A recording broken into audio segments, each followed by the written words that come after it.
ចាជំរាបសួរពុកម៉ែបងប្អូនទាំងអស់គ្នាមកជួបជាមួយនឹងយើងខ្ញុំត្រកកសិករខ្មែរទៀតហើយចាថ្ងៃនេះផងដែរខ្ញុំនឹងនាំអស់លោកអ្នកទៅស្គាល់រោគម្យ៉ាងនៅលើស្លឹកទុរេនចាដែលរោគនោះគេហៅថាក្រាច្រេះចាផលប៉ះពាល់ដែលបណ្ដាលមកពីក្រាច្រេះលើស្លឹកទុរេនគឺបិទការសំយោគដូច្នេះស្លឹកទុរេនមិនអាចស្រូបយកសារជាតិចិញ្ចឹមពីបរិយាកាសបាននឹងធ្វើឲ្យដើមទុរេនទាំងមូលលូតលាស់យឺតចាដើម្បីកាន់តែលម្អិតជាមួយនឹងបញ្ហាក្រាច្រេះលើស្លឹកទុរេនរបៀបនៃការទប់ស្កាត់ក្រាច្រេះនេះនិងវិធីព្យាបាលនៅបញ្ហាក្រាច្រេះលើស្លឹកទុរេននេះយើងទៅស្ដាប់ការបកស្រាយលម្អិតពីអ្នកជំនាញបច្ចេកទេសរបស់យើងទាំងអស់គ្នាខ្ញុំសង្កេតឃើញនៅលើស្លឹកទុរេនណាអានេះគេហៅអីគេដែរបងអានេះគេហៅប្រភេទក្រាច្រេះអាហ្នឹងវាកើតដោយសារមានសារធាតុដូចស្ករឬក៏សត្វល្អិតឬនោមមកវាធ្វើឲ្យឡើងដំបូងគេហៅក្រាខ្មៅចាក៏ប្រឡាក់ក្រាខ្មៅយើងបានបាញ់អានឹងមកវាคล้ายទៅជាក្រាច្រេះ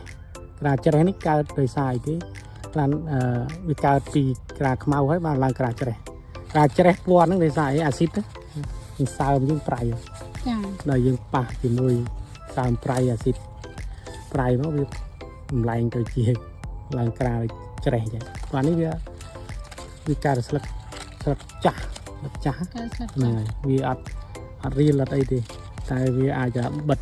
ការសំយោគរបស់ស្លឹកយើងហ្នឹងបិទសំយោគការសំយោគហ្នឹងវាធ្វើឲ្យមួយផ្នែកក្នុងស្លឹកហ្នឹងវាអត់បានសំយោគយកពលឺព្រះអាទិត្យទេតែនេះគឺផលប៉ះពាល់មួយចំនួនដែរតែយើងធ្វើមិនគុំឲ្យវាមានច្រើនអញ្ចឹងអាហ្នឹងនៅពេលដែលវាមានក្រាច្រេះហ្នឹងនៅលើដើមទុរេនវាធ្វើឲ្យមានផលប៉ះពាល់អីខ្លះដល់ផ្លែដល់ផ្កាដល់អីផ្សេងអត់អានេះវាផលប៉ះពាល់វាគ្រាន់តែវាសំយោគអត់បានវាបិទការសំយោគអត់បានសំយោគមានន័យថាវាឲ្យចំណីទៅចិញ្ចឹមមកដើមយើងអត់គ្រប់អញ្ចឹងណាដូចយើងអត់បដ ாய் ឲ្យវាមានទេអានេះដូចទាំងសូឡាអញ្ចឹងហើយយើងមានទូលីមានអីមកបិទគឺស្រូបពលឺអត់បានពេញហ្នឹងហើយបាទនេះយើងការពារវាថាស្លឹកស្ទើរចាស់យើងរូតបាញ់ថ្នាំក្រាមានថ្នាំអីគេមានកាបេនដាស៊ីមឬម៉េងកូសេបឬក៏ប្រភេទ